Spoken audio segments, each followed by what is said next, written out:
Hello, good morning. Bidemi Neki Okoro, Mofelola.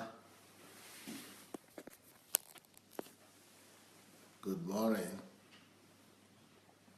Jake Oke. Good morning. Ngoya Sharis. Good morning.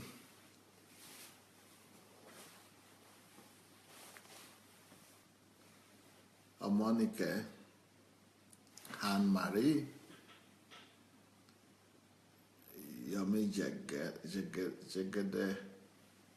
Rochelle White. Bosefaya Jola. Anastasia McDonald. Monica Ikeade,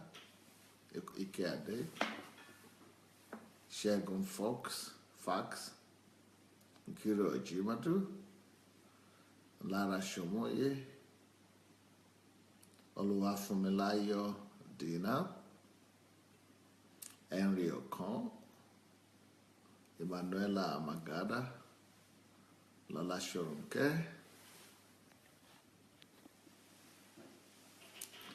Bumi Oluwatose,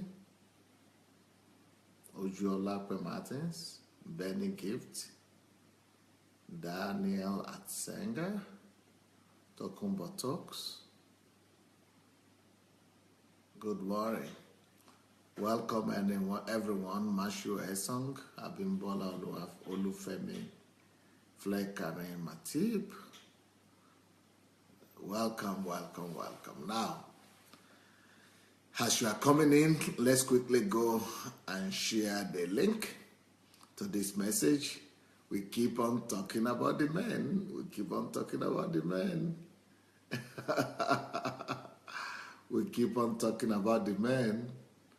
And I hope you people will realize the importance of this teaching. So let's go and look for our share button. This is the only way you could get a copy of this message, if you look for the share button. And if you share the link. So please go look for the share button and share the link.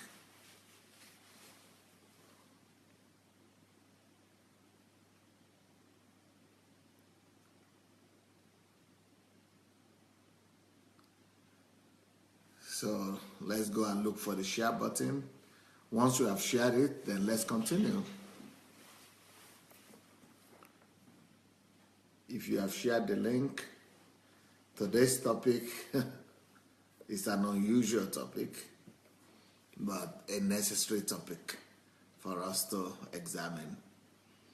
Now, the topic is called Behavioral Patterns of Boys Who Grow Up Without a Father. Behavioral Patterns of Boys Who Grow Up Without a Father. So what is this talking about? This is talking about the patterns of behavior. What are the patterns of behavior that are peculiar to men who grow up without, or boys who grow up without a father? What are the peculiar behavioral patterns? How do they behave? How do men or women who grow up without, especially men, I will start with the men. When we talk about patterns, we are talking about the usual, regular things that somebody does, more like a habit. But a habit is more like something that is habitual, that they do, and it's more like you are dependent, you are addicted to it. That's more like a habit. But a pattern is something you come back to, you refer back to when a similar situation happens. So let's say a habit could be the fact that you cannot do without smoking. Or a habit could be you cannot do without going to church. Or a habit could be you cannot do without praying. But a pattern is how you respond to life situations. So let's say, how do you respond when things are difficult, for example? So when things are difficult, you always behave in similar ways. But when things are okay, you are okay. Or when things are good, you respond in a different way. But when things are bad, you change. So patterns are how we behave at given situations. But that's what I'm trying to talk about, that there are certain patterns that could be observed in boys who grow up without a father. And I will also be talking about, I think maybe today and tomorrow, today it's a big subject. So it might take me a whole day to talk about the patterns of boys. It might even take me 2 days to talk about the patterns of behavior of a boy or of a man. So,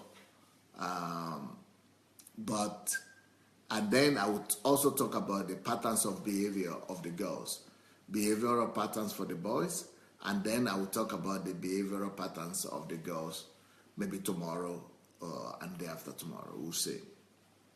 But the point is that there are some behaviors that are peculiar to people who grow up without fathers. And there are some behavioral traits you will see in these people. And one thing about behavioral patterns is that, can you believe it? People will behave the same even though they don't know each other. People will behave the same even though they have not been taught to behave that way. People will behave the same even though they live in different continents. Can you believe it? How powerful these things are.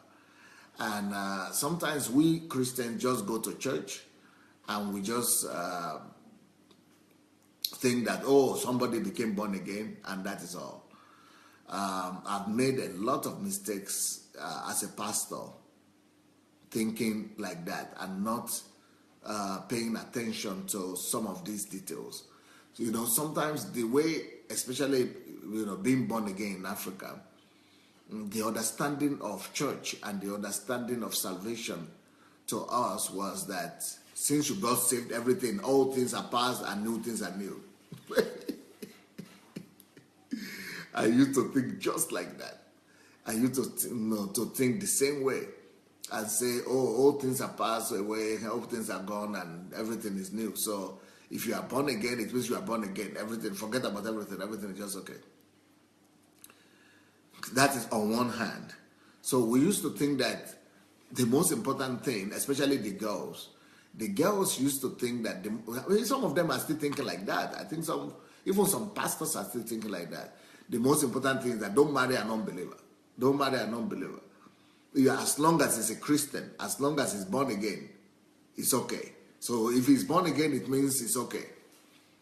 But there are a lot of other things that even if you are born again, you need to work on.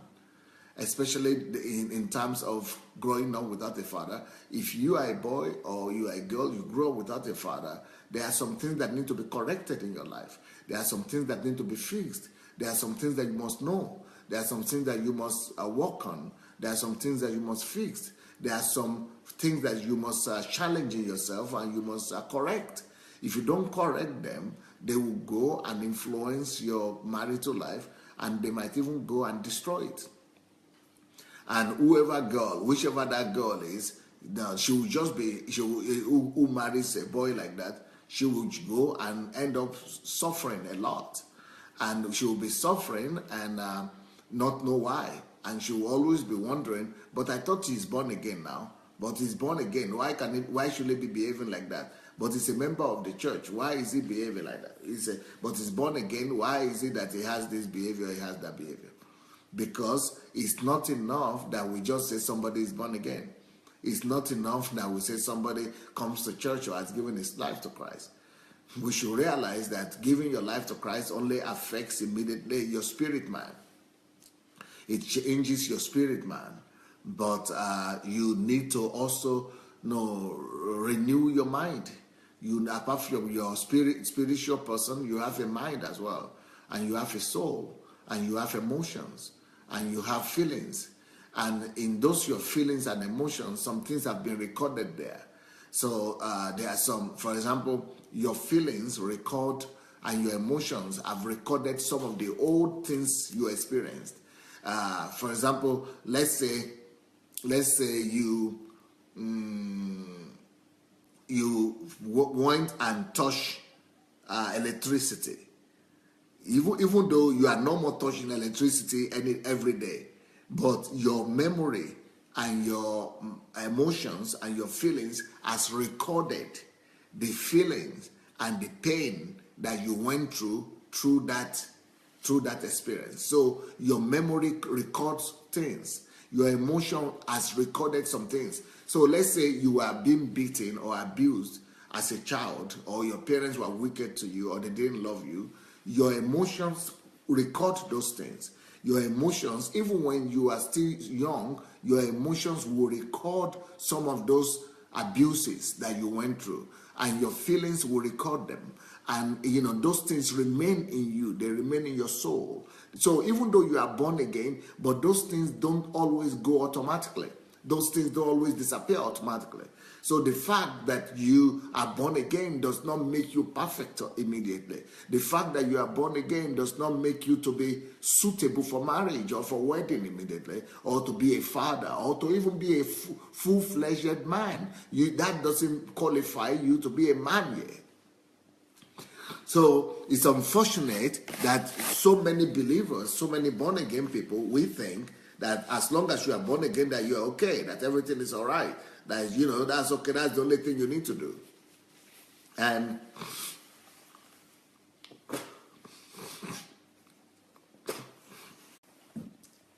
unfortunately, in a lot of churches, or even denominations, or church traditions, like charismatic church tradition and Pentecostal church tradition, we tend to believe too much in what the Holy Ghost will do, or in what God will do. So we put all the responsibility on God and the Holy Spirit, and we say, oh, but God, you are saved. If you have saved, God has taken away everything. All things are passed away, everything are new.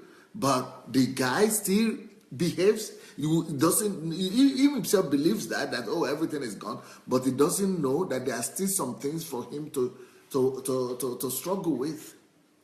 For example, as a man, if you used to watch pornography before you became born again, even though you are set free now, you are no more watching pornography. But that memory, those things that you used to see, those images, they are still hidden in you. They are still in your subconscious mind somewhere. So the fact that you are no more looking at pornography right now does not mean that you will that you are totally set free from it, or that does not mean that you will not suffer from the consequence of the pornography that you used to watch.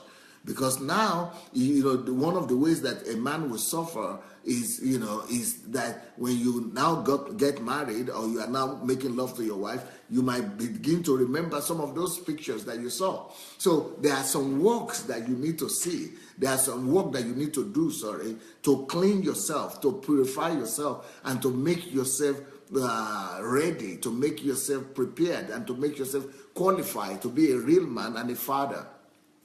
Because there are some patterns, behavioral patterns, that will remain with you as a man or as a woman if you grow up without a father.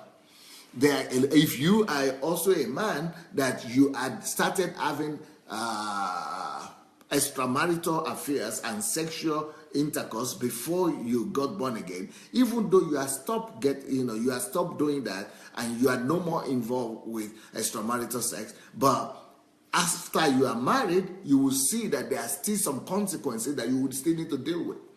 And the fact that you are having extramarital sex will affect you later on.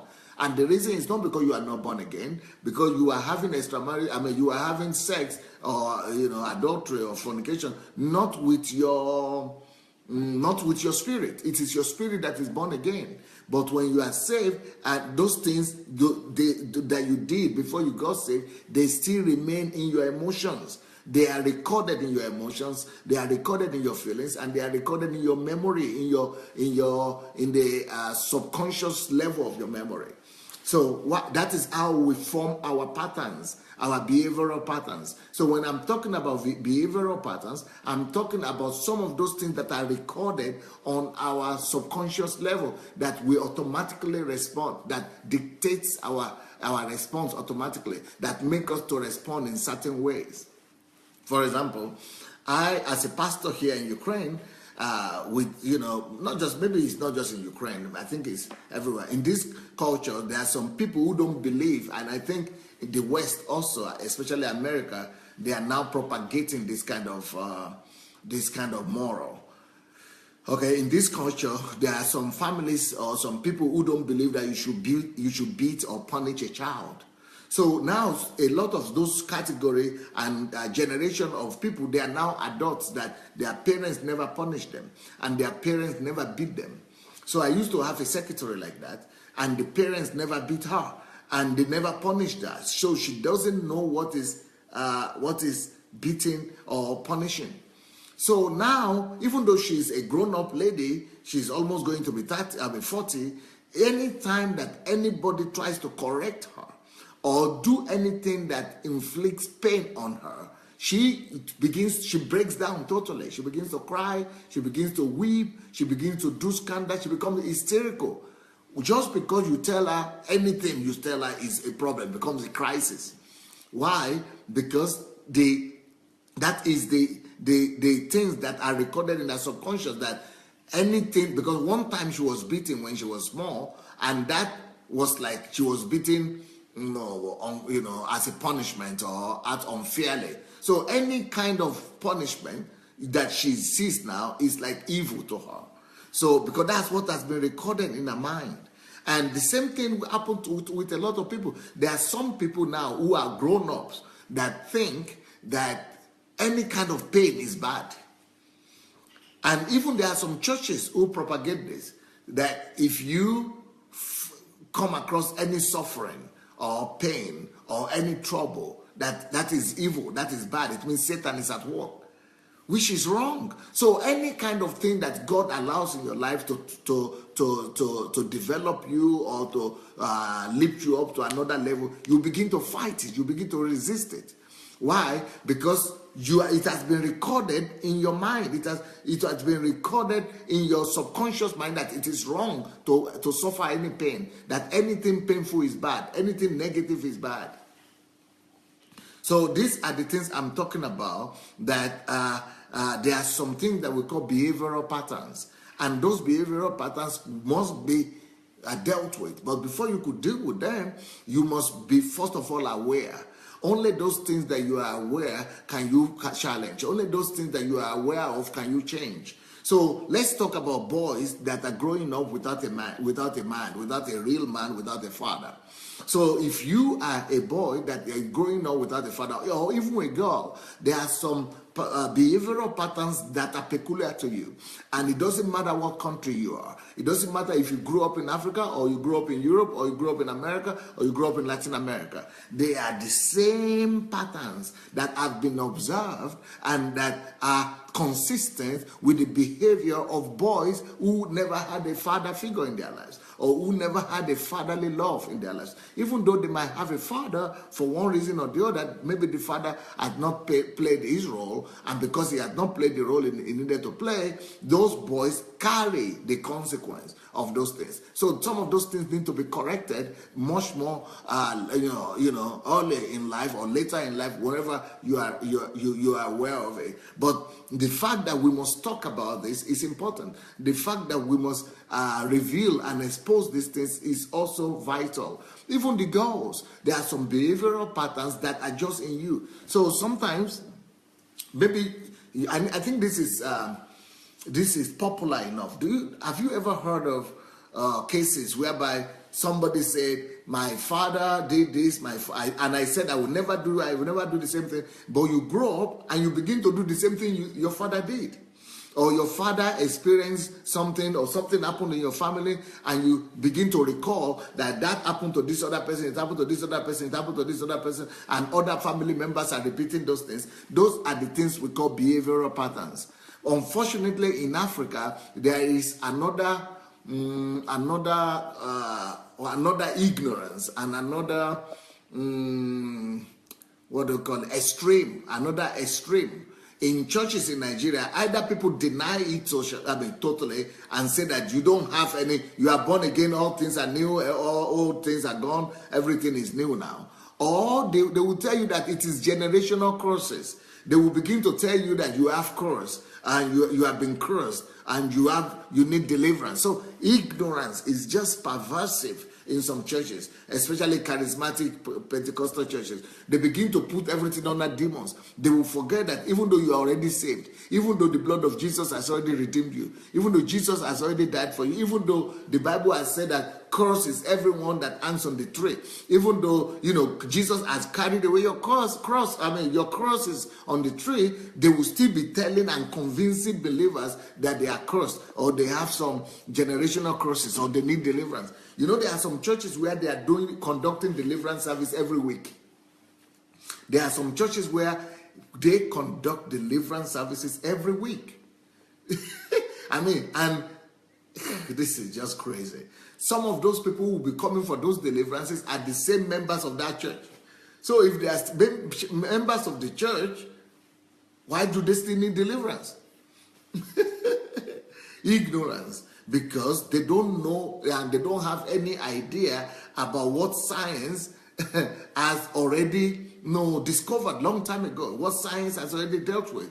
And the thing is that these things they are trying to deliver are behavioral patterns. They are called behavioral patterns. And behavioral patterns cannot be cast out by demons or by Holy Spirit, you cannot just cast out behavioral patterns. It's just like saying like I said earlier on, if you are, let's say you are 5 years old and you went and touched electricity and you experienced a shock.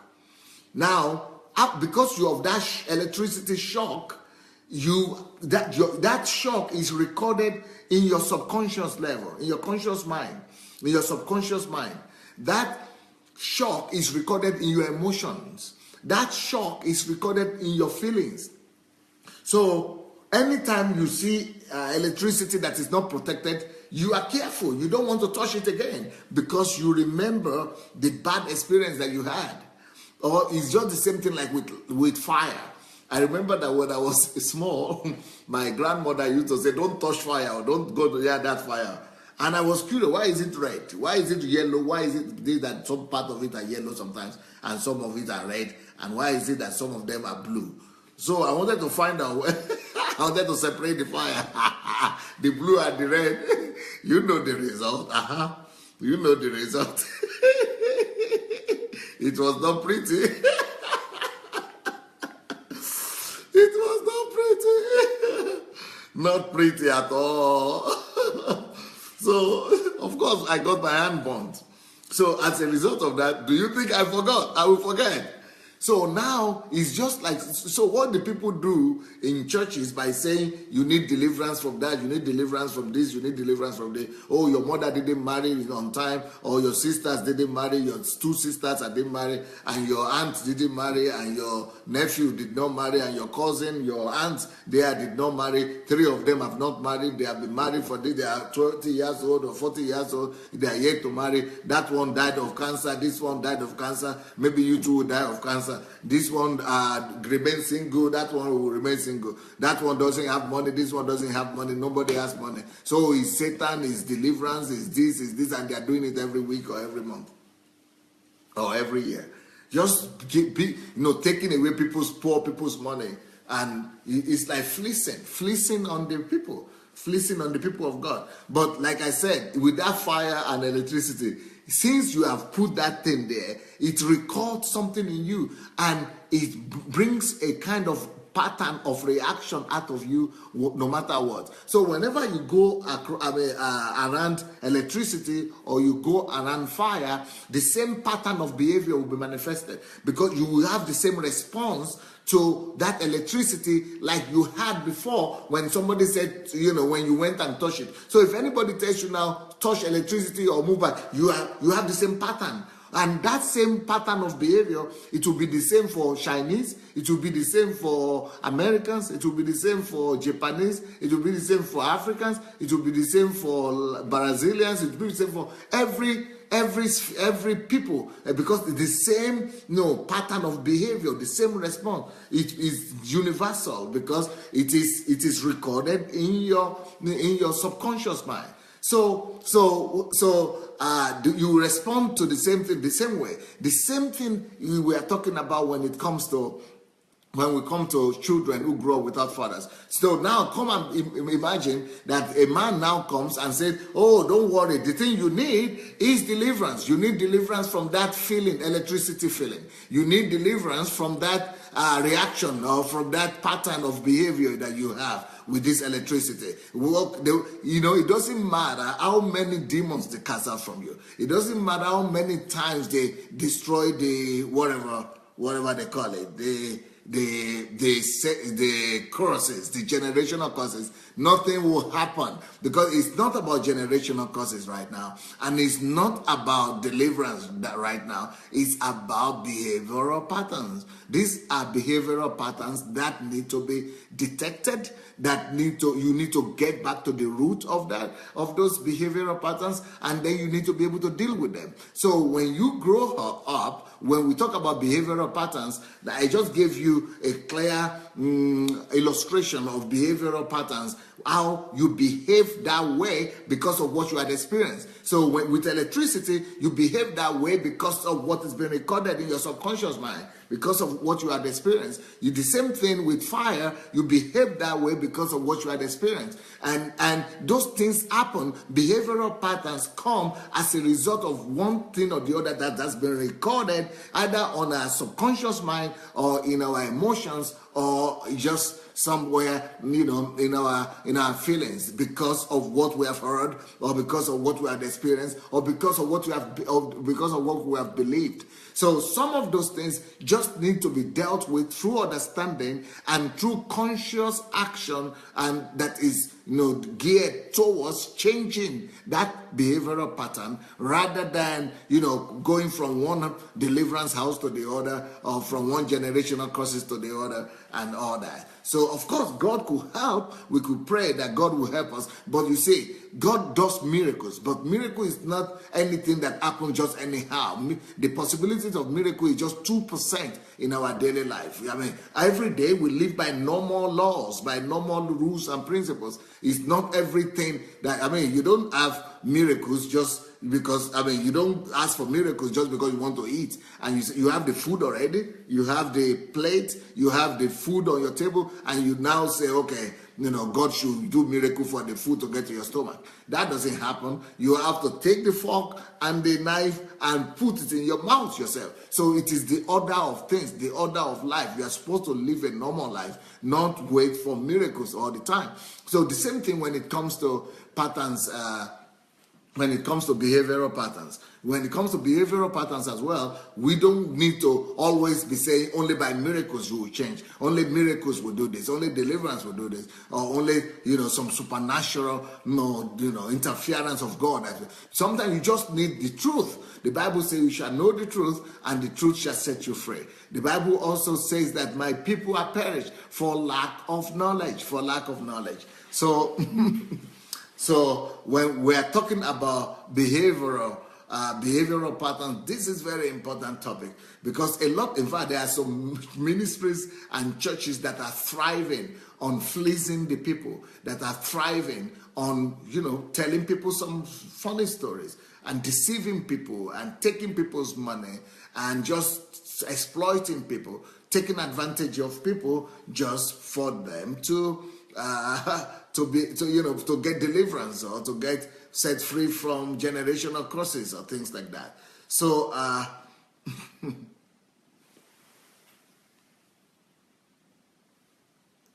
sorry, somebody is writing about psychics here.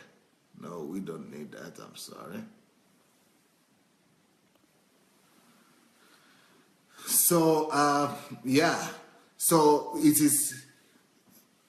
So when those things are happening, you must first of all find out what is happening to you, and you must realize why these things are happening to you. And because if you go to the root of the matter, it will be easier for you to be able to know exactly what is happening to you. You know, most people that have behavioral patterns, they might not even realize why.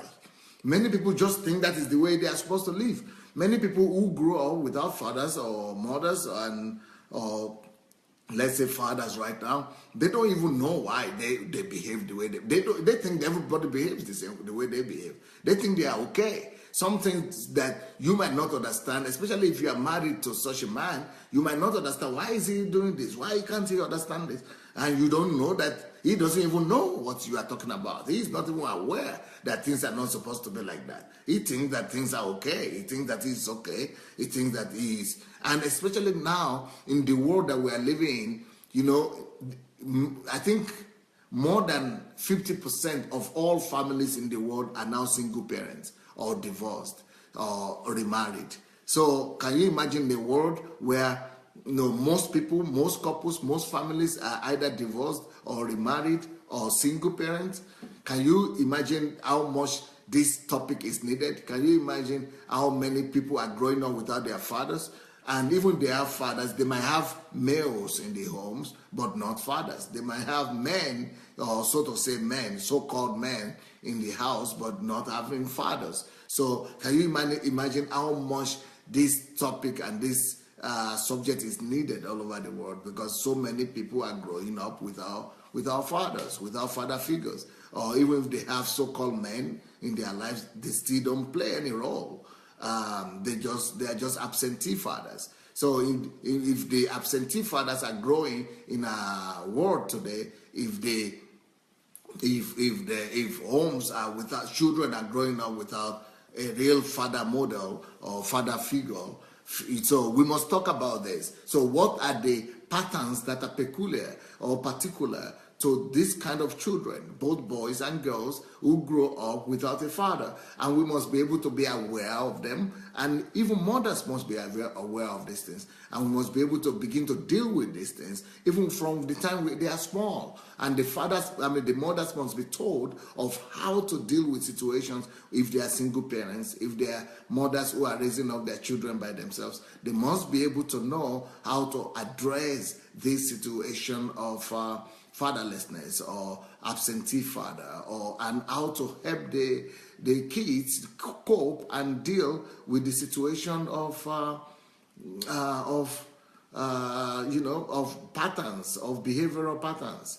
And so today, talking about, like I said, I'm going to start by talking about behavioral patterns for boys who grew up without a father. When a boy grows up without a father, there are two main behavioral patterns that they demonstrate. There are two major behavioral patterns that are demonstrated by the boys who grew up without a father. Two main behavioral patterns. And each one of them will take me like several topics, several teachings to go through. But let me just mention to you the main behavioral patterns. Psychologists and experts, they call them two. I don't know how they call them. They are in their own language, in the psychological language. But one is, the first category is, I will use my own language. I hope it's the same as they call it. But I think they call them aggressors or aggressive nature, aggressive patterns. So the first behavioral patterns that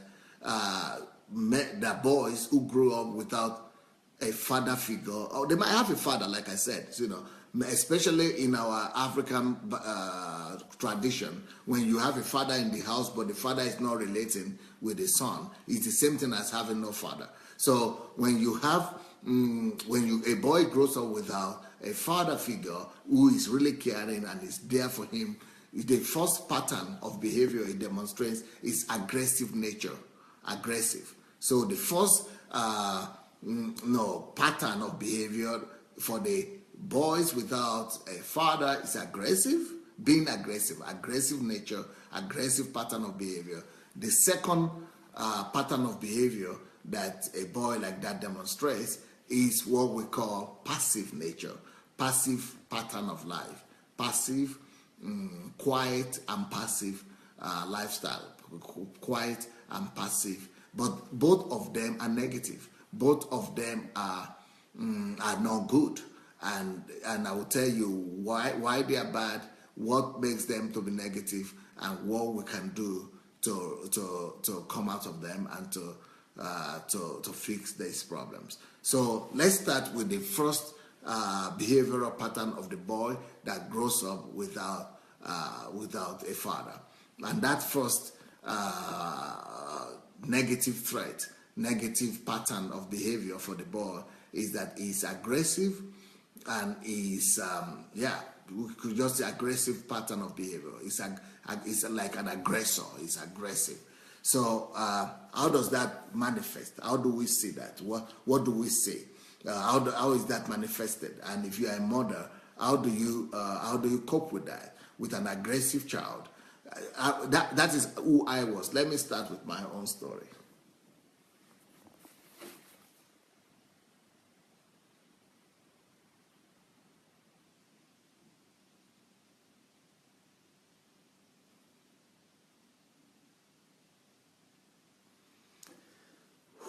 Wow. And the painful thing about this is that I never knew what was happening. I didn't have an idea of what was happening because I never saw my father.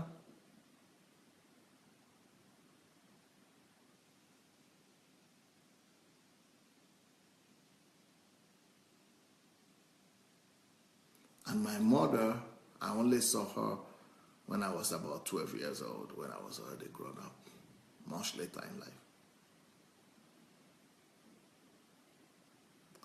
But what I discovered was my response. I was growing up at first normally, like a normal child.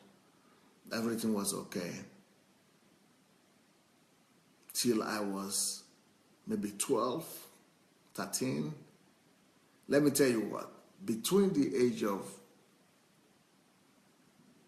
I think, 11 and 14, I contemplated suicide like 3 times. Because that is the response. And that's what I was trying to explain to you in the beginning. That a pattern of behavior, the difference I told you in the beginning, the big difference between a habit and a pattern is that a pattern is how you respond to similar situations or a particular situation that comes up. So when things were good, we were growing up and we had everything till I was age 6. It was at age 6 that everything just went very bad. We lost the breadwinners of the family. And so I had to go with my grandmother to the bush to be getting firewood, and so things were rough. And the first manifestation of my aggressive nature, of my pattern of behavior, aggressive nature as being fatherless, was that I will always get annoyed, and angry. And this kind of anger that is, it's not measurable with whatever happened. It's not in sync with what happened. Like a small thing that is not supposed to bring so much anger, brings so much anger, so much aggression. Some people would have just responded to it easy or passed by it. But in my situation, it was always violent anger, bitterness, and violence.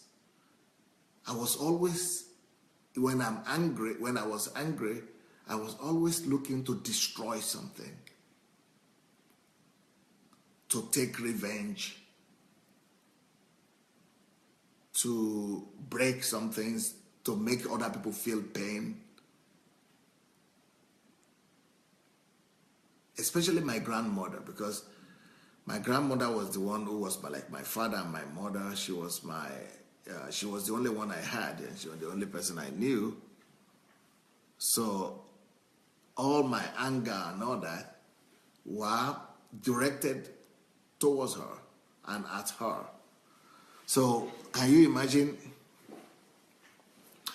that? Let me tell you a situation that I wrote in my book, Olorunwa. If you have not read my book, Olorunwa, my biography, that's my biography. It's called Olorunwa. If there is anybody here, please write that word Olorunwa out properly. If you could write it Olorunwa, that is, you can write it in big letters. If you are looking for the book on Amazon or on Okada Books, you need to write it properly. Olorunwa by Pastor Sunday Adelaja. It's my biography. It's one word.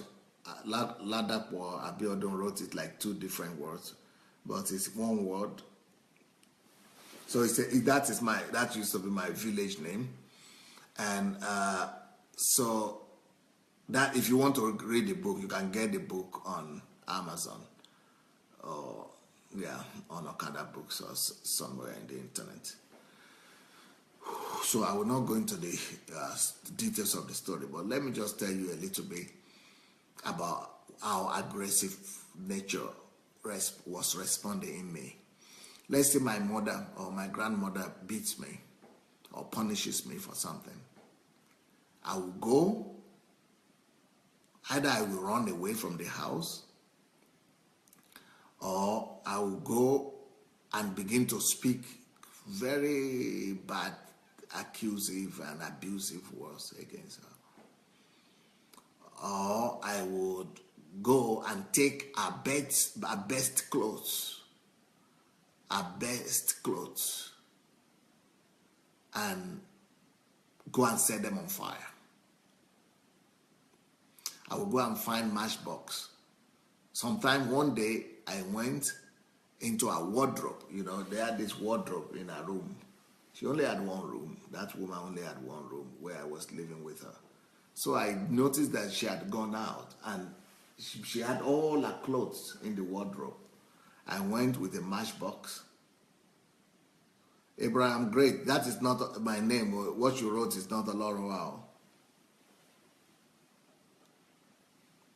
So I went and took a matchbox and a kerosene and went and sprayed the whole wardrobe with kerosene and set everything on fire. Can you imagine all the clothes that this woman had in her life? Things were just, this was like, it was like demon. I understand why in Africa people only talk about demon possession. It was really like demon possession. It was like demonic. But this is how anger works. It depends on the depth of the anger, of course. But in my own case, I was not just having no father, but I was not having a father. I was not having a mother. And then what led me to that was because we were also living in some incredible abject poverty. The poverty level was so bad that, it was, and I will explain to you what I was feeling, because you might be thinking, what were you feeling? What was happening in your heart that time? Like I said, I tried to commit suicide 3 times, just I didn't know how to do it. And another time, when she punished me, I went and I knew that when she was always going to a party or to the church on Sunday, that there was something that was important to her, because I was always looking for how to hurt her. And I knew that she was always wearing jewelries. And she was always talking about, jewelries and saving to buy jewelries, and how, she couldn't buy jewelries and she only had 1 jewelry or 2 jewelry. But she had a small box like that, where she put all her earrings and jewels and things like that. So one time when she punished me, I just went looked for that box where she kept all her jewelries. And this was a 60-year-old woman, or 65-year-old woman with all her treasures, all her lifetime savings, all her lifetime treasure, all her lifetime treasure. I went, took that box of everything she was, went to the bush, to the forest, dug the soil, digging the soil, and just buried that box, that whole thing. I buried it somewhere in the bush. I didn't even remember the place again. And I just left. I forgot where I buried it in. That was the end. Ooh. So the reason I'm telling you this is for you just to know how bad things could be for boys who grow up without a father. And this is a pattern. And maybe your so like I said, my own situation was so bad. The wickedness, the naughtiness, what in the word can you use? The hooliganism, the haughtiness, just everything was so bad. I mean, this is not counting fighting, no. This is not counting fighting, picking up a fight every time with my mates, with friends, just fighting everywhere.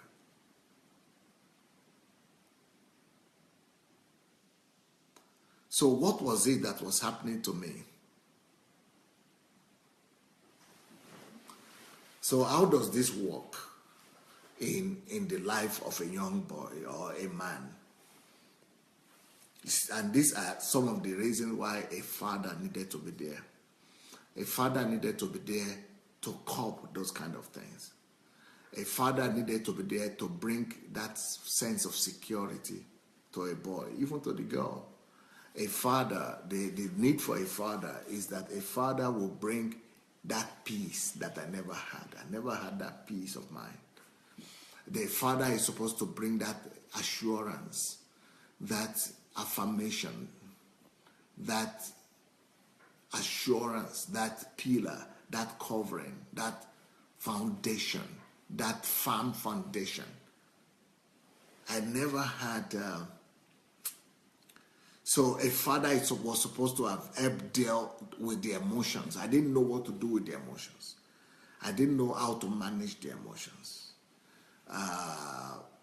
And especially when I encounter pain, and when I encountered punishment, or I encountered anything that will inflict pain on me, I was always responding in an unusual way like this.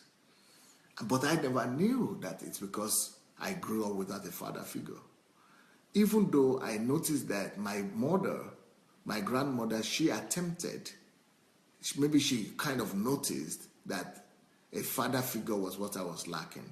Even though she was illiterate, but she would always go and call some uncles. But you see, I was living in the village, and these uncles, one of them was living in Lagos, and one of them was living in Ibadan.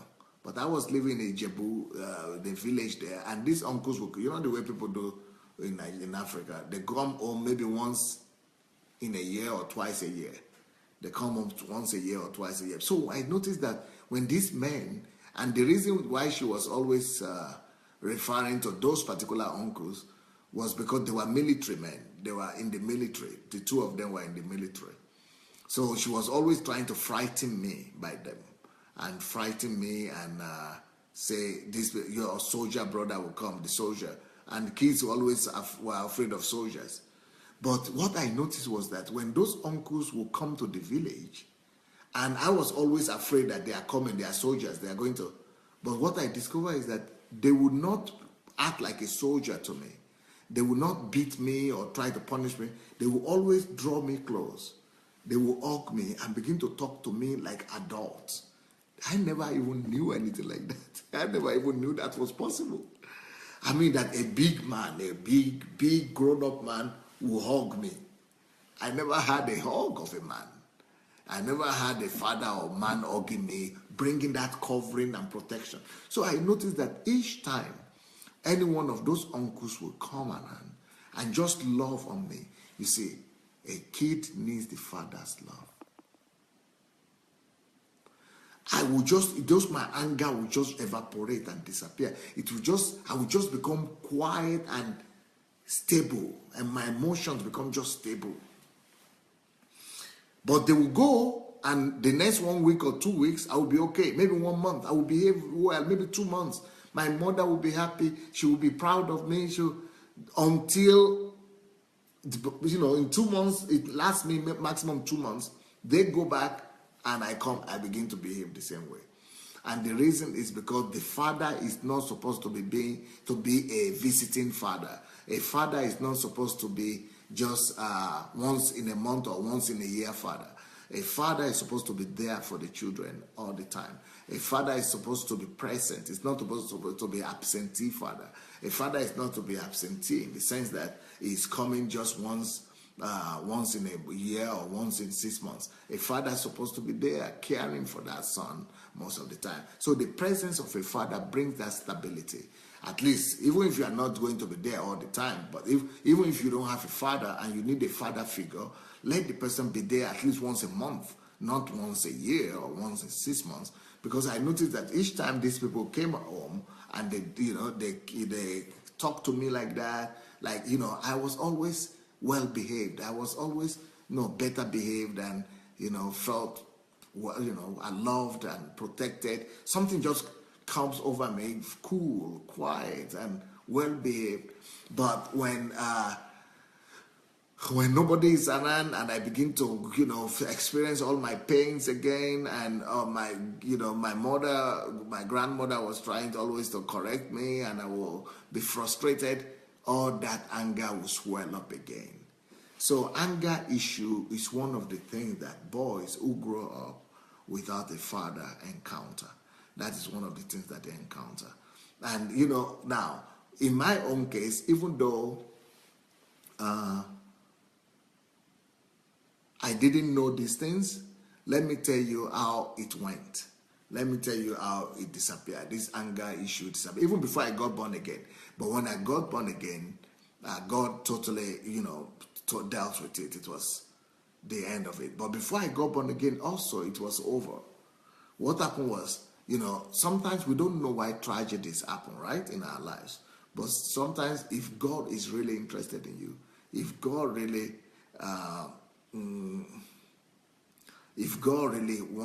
helps you, loves you, He will give you help from a way that you might not expect. So in my own case, the way I got my deliverance, because if that thing had not happened that time, I won't be here today. You will not be seeing me today. What happened was that my grandmother, who was to me like my mother and my father, she was the only one I knew. She got sick when I was 15. She got sick of cancer, and she had to be in the hospital for a year, maybe a year and a half, maybe a year. And I was left alone in the village. And so I started realizing all the sacrifice she was going through, all the things that she was doing for me, because we were going to the bush with her, two of us before, to get the firewood and all that. Now I had to do all that by myself, and we were doing ogies, like custard, like corn custard. In our local corn custard, but it's made not from corn. Yeah, I think it's made from corn. Yeah, corn custard. Yeah, it's like pap, they call it in Africa. I don't know if that is English pap or something. Anyway, so that custard, she used to teach me how to do it, and we used to do it together. But now I had to do everything myself. So the reality of losing her, and of her disappearing from my life, and just the reality of I was dropped to the ground, but still I had not changed to the end. Even though she was absent for a year, and in that whole year I was behaving well, And because I needed to fence for myself. Reality came in, I needed to survive. So, okay, Davida said, I'm surprised no other relative could step in. Oh, yeah, well, it's a very complex situation, very complex story. Before this time, like I said, before now, things were okay. But then, this was all after our family went through a very bad tragedy. And that tragedy was that we lost 3 prominent children in 1 year to death. So the breadwinners, the real influential people, the real successful people in the family died in quick succession. And so what we are talking about, family and relatives. In Africa there is that's why I say you should go get that book, Olorunwa. The book is called Olorunwa. Go get it on Amazon. You can read my story there. So what happens is that when a woman is experiencing the death of her children in Africa, especially grown-up children, successful children, the way people relate to that woman and that family as a whole. They think that she's a witch, or she's the one who killed her own children, and people will take their stand. People stand off, and people are careful so that they will not become victims. Anyway, a lot of stories there. But if you go and get that Olorunwa book, it will help you. Anyway, where did I stop before I saw that comment? Yeah, so even though my mother was in the hospital and I was now feeling better and things like that, I was behaving better. But I knew that inside, that anger was still hidden inside. It was still somewhere.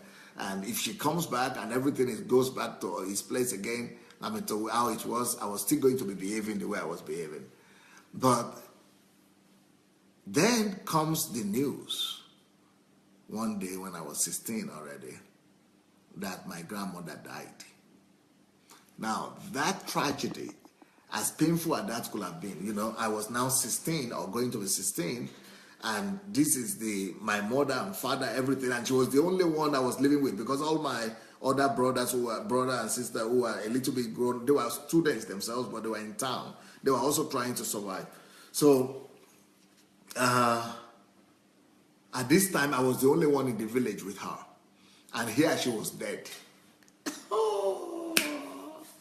It's one thing to live without her for 1 year.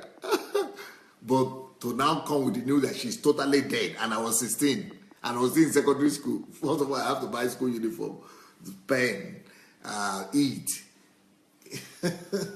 go to school. Thank God for Awolowo. Awolowo is a free education proponent in our area. If not for that, thank God I didn't need to pay for school fees. Anyway, but thank God for the death of my sometimes, because at that time I thought this is the most wicked thing God could have allowed. There is no God. I was thinking there is no God in this world. How can there be God? There is no God. I don't have a father. I don't have a mother. And now my grandmother is taken when I'm 16. This is just horrible. There is no God. God is wicked and all this. I wanted to commit suicide. I ran to the bush. I ran to the jungle there. There is a place there in that bush they used to call, I think in most villages you have some places in the bush where they say you shouldn't go to, right? That men shouldn't go, boys or girls or women shouldn't go to, and all kind of mysterious places like that. So I ran in there. I wanted something to come out and kill me. I wanted the gods there or the demons there to come out. I just wanted to die. But I didn't die. The men in the village ran after me and rescued me. I cried my heart out. That was what broke me. So I started regretting that, how did I treat this woman? And I started regretting. And my biggest regret was not even the fact that she died or how I was going to survive, but the fact that she never saw me good. That she never saw the good part of me. That all her investment in me, she only knew me bad. She only knew me as naughty, wicked, hooligan, stubborn. She only knew me as bad. And that is why I co-authored the book that lady was talking about that day, that we wrote a book together, How to Avoid the Biggest Regret of Life. Personally, the biggest regret of my life was that I was not grateful to my mother. She was my grandmother, but she was really my mother. But I was not grateful to my mother while she was alive. That I was not there for her. I didn't behave. She never got to see, she never got to reap anything from me, from all our investments. So that was so painful. I mean, I don't know how to describe, but I think there is no greater pain than not being able to say thank you to your mother. Anyway, so that feeling of regret brought me to a deep state of repentance, brokenness. So I started from getting annoyed at God. I started begging God for forgiveness and making a deal with God. Even though I was not a believer, but I was begging God and saying, I make a deal with you. I will never pass by any you. If you make me to be successful in life, if you help me to make it, I will, all the things that I wanted to do for this woman, all the gratitude I wanted to express to her, all the thanks, all the things I owe her. Because when she was away for 1 year, I was planning. I was saying I was going to be successful. I was going to go abroad. I was going to study. I was going to become like my uncles, like my brothers who were successful. I was going to become this and this. And as a result, I was going to make her life better. I was going to build a house for her. I was going to get a car, a driver. I was just fantasizing. I was just living in fantasy of all what I wish I could do for her. All the things that her children that she lost couldn't do for her. I was planning and I was dreaming of doing those things for her. I couldn't wait for her to come. And I was saying that I was going to treat her better. I was really going to, I was thinking God was going to give me that second chance. So now that I didn't have the second chance, I was now telling God that, please, this thing that I couldn't do for my grandmother, I would never allow if I have any opportunity to express gratitude or to do good to any human being, I will never anymore pass by another person without doing to them what I was supposed to do on time. So that totally changed that is how my value system started forming. So but the very first consciously formed value system that I knew that came from my own decision was that one, that I would never pass by anybody again without doing good to them. And so me, in my own heart, I'm doing good to my grandmother. I'm repaying my grandmother for all she did for me. That's one. I would never be ungrateful. I will always express gratitude to anybody, even who did the very least thing to me.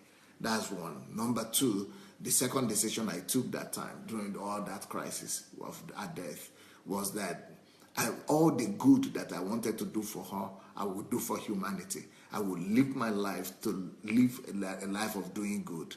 Just like she picked me up without a father and a mother, and she invested her life to me, and I couldn't restore it, and I couldn't return it back to her to show her gratitude, that now I would live a life that will show gratitude to her by showing gratitude to the whole world, to all men. And it was later on, much later, that I got saved, and I saw that that is in line with salvation and with the scriptures. And anyway, I don't know. I didn't get to talk about this. I don't know if this was helpful to you, but I have to continue the message tonight. I'm sorry for that, but yeah, I think that's all for now. Well, to cut the long story short, salvation helped me. So when I came to Christ, I discovered that Jesus now was my Father, and that I had a heavenly Father. So the awareness, true salvation will help, and then also, but you must work you must intentionally, consciously work on developing and altering some of those evil things that have been developed as a pattern in your life. All the things that are wrong, you must sit down with the scriptures and actually develop other qualities, other patterns to replace the evil and the bad patterns that that pain and sorrow led you into while you were growing up. So Yeah.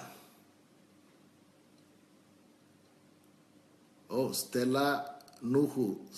She knows the name of my grandmother, Ma Rachel. Rest in peace. Yes, her name is Rachel. Yeah, her name is Rachel. Stella Nuhu. I wonder how she knows. Maybe she knows my book. Maybe she got my book. Anyway, yeah. So that's the topic of today. The behavioral patterns. I have to continue it tonight. I want to give you real points tonight, but I don't know why I have to tell you my story. But maybe that story could help. Anyway, I think the lesson here is that never give up on your sons. Never give up on this, even though they might be aggressive today, even though they might look, that they are, like in my case, it was like hopeless case. Maybe it looks like your son right now is hopeless. Maybe it looks like your kid will never become normal again. And just like anybody that saw me in that village, I don't think anybody ever gave me any chance of becoming anything. But see what God has done now. And so don't give up on your son. Some of you might be going through the same challenge with your sons, and please don't give up on them.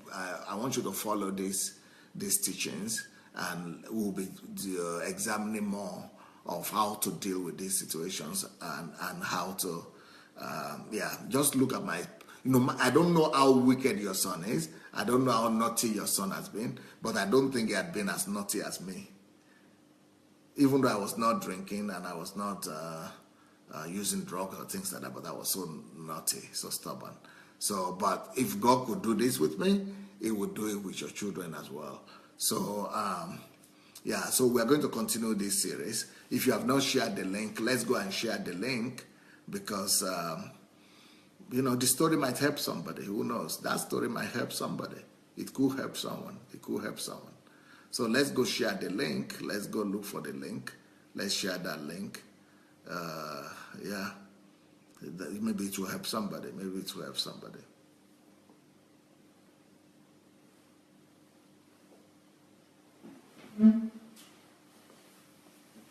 Okay, T.Y. Mon says, I would like to do a film about her. I would need to know her more. Title, Rachel, Heart of a Mother. Yeah. I wrote about her a lot in my book. And there are people who know her. Her children and my brothers are still alive. And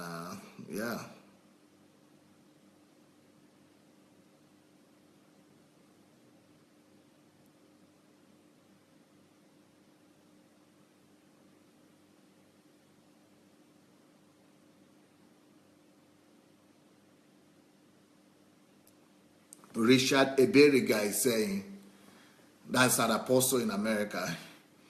He's saying, may I suggest to everyone on this platform, especially those living in the West, it costs only $10 to print 500 business cards at Vista Print Online. Just $10 for 500 business cards. May I recommend that we print business cards with Dr. Sunday Adelaja's picture and broadcast information on it for distribution in our cities. Some shops will let you leave cards for the public to access. By this, new viewers will be attracted to this platform. I am waiting for the delivery of our first batch of cards for distribution in San Antonio, Texas. Just a thought, folks. This is an outreach for $10 only. Blessings. Wow, Apostle. That man is a man with a heart. That is a man with a heart right there. Unbelievable. Thank you, sir. Stella Nuhu said, Pastor, your story has answered all the questions I have lived with from childhood. God bless you real good. Monica said, Pastor Delaja, this is a very powerful testimony. God bless you, sir. I'm so touched. I'm very emotional about this. Kolake said, our children are for signs and wonders. Amen. Fumi Onifa, they said, very, very helpful, man of God. Here we are. The Lord bless you, sir, and you will never lack anything, sir. The best is here for you, and enter into it. It's a glorious day. God bless. Yetunde says, God answered you at that point, Dr. Adelaja. You got saved and started doing exploits for God. I'm very happy you made it and didn't succeed in the suicidal attempt. Thank God for raising a great man like you from our yes. Big Ox, my mentor. Love you plenty. Thank you.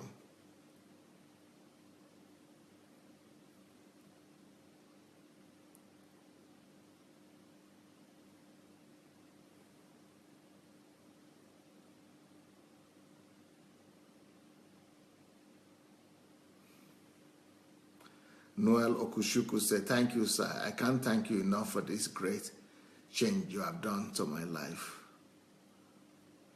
Lord, I'm grateful. I'm so grateful.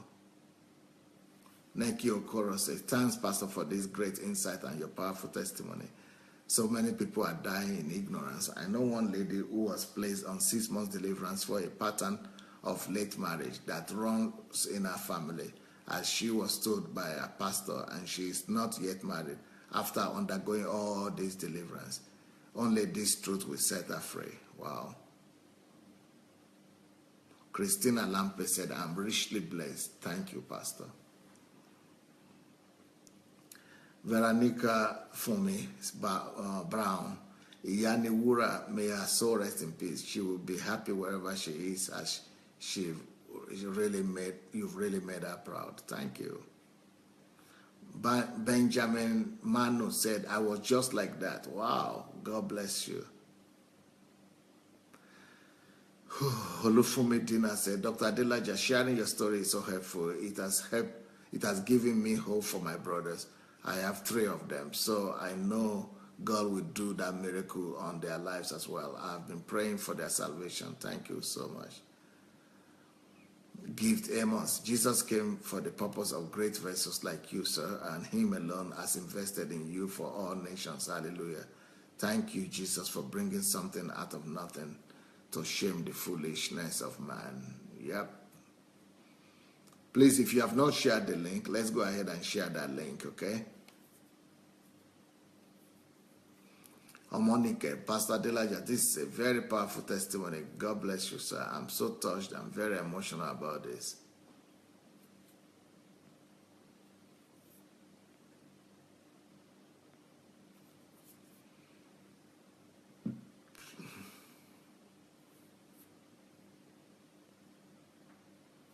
Adeola Disu, God bless you, everyone. I'm certain you have had a great morning with Pastor Sunday. Just coming in, being on the road. Okay, we'll be listening later. Okay.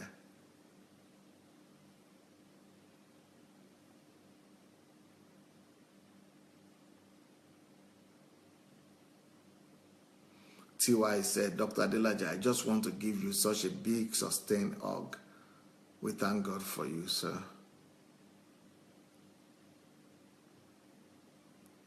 Anastasia say, Pastor Sunday, your story is healing and deliverance. Massive thanks, my honorable mentor. Ola Martin, it was painful, but I give God praise for your life in making all those decisions, and we are now benefiting from you. God bless you real good, Pastor Sunday. Love and appreciate you more and more.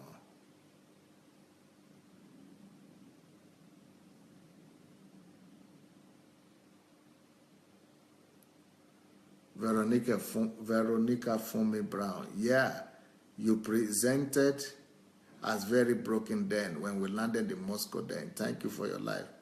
Who is that? Is that another schoolmate of mine? Veronica Fumi Brown? Could you write me? Veronica, tell me about yourself. I can't remember. I remember I remember Shinwe very well. Veronica, you need to remind me of who you are. So you are right. By the way you described me, yes, I was very broken when I arrived in Moscow then. I could show you the photograph. It's like, it's even written on my face how broken I was that time. I think, I don't know, maybe I will show you the photograph one day. Veronica for me, that's interesting. Yeah.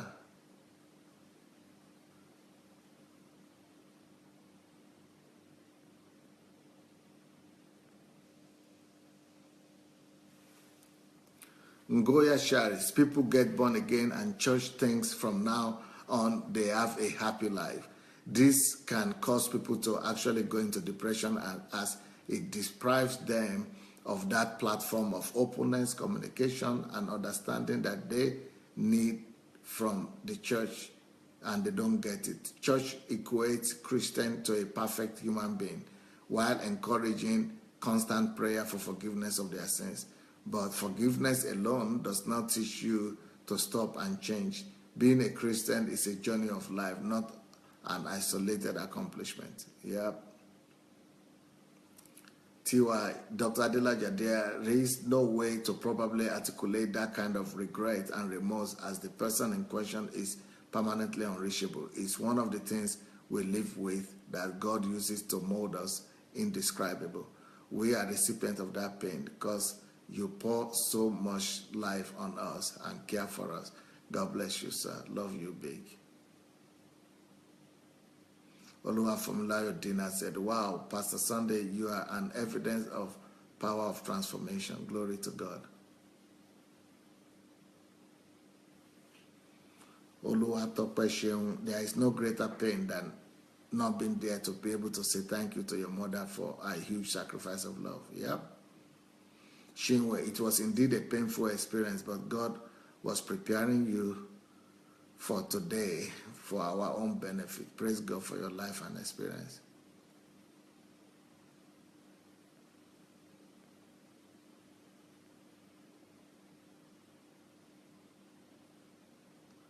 Yetunde says, you see, it means that every rebellious child has a soft spot and also days of regret. Yes, yes. It is true.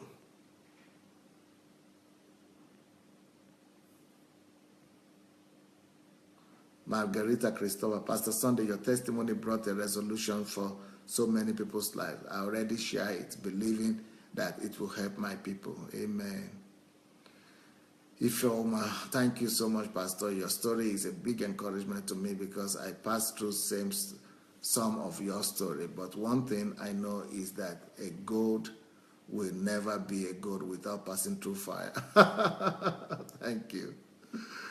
Yetunde said, your story will definitely bring a glorious continuation and ending to so many children that I know. I will not give up on anyone, no matter how bad they seem.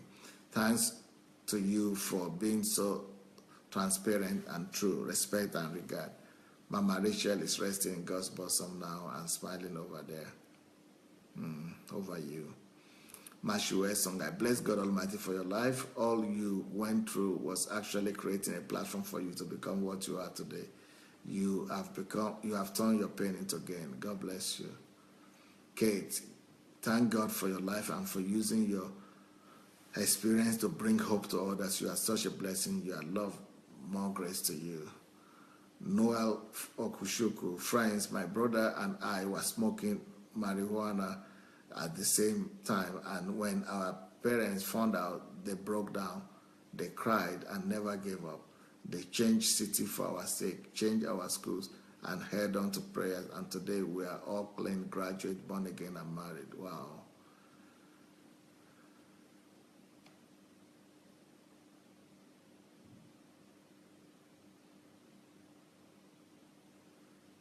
Veronica says, Fumi in Moscow. Yes, I know Shinwe. Wow. You need to write me Shinwe, okay? I mean, Fumi. We need to reconnect. Abraham, great. Thank you so much for sharing your story, Pastor. Can never know enough of your story. That's Pastor Abraham Gray. Ladi, it is still a challenge to raise God-fearing boys when both parents are present. It must be an extra challenge for a single mother. Yes. Toyin Ogunwomoju, your personal illustration clarifies some teenagers' anger or behavioral patterns in colleges. Thanks for personal illustration use. Thank you.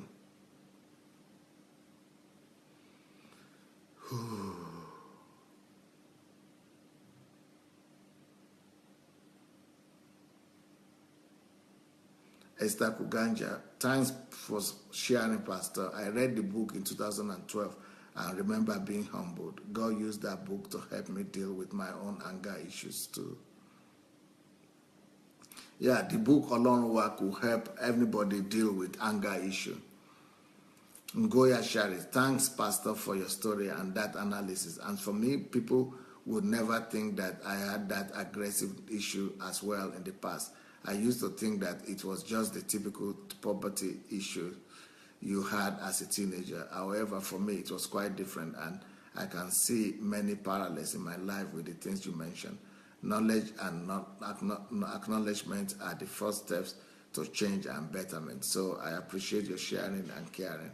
This is true deliverance, and as opposed to the so-called deliverances for generational causes.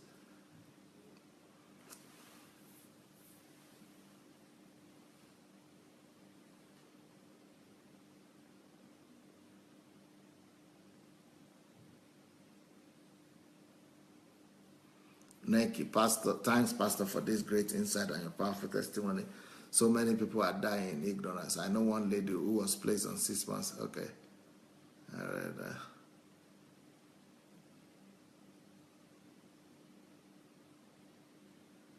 Olamide Adelaja, your story is an encouragement to many. Thank you.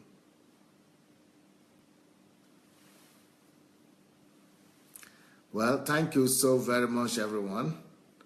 It was nice being with you today. I will continue these teachings in the evening and tomorrow. So God bless you. See you later. Bye.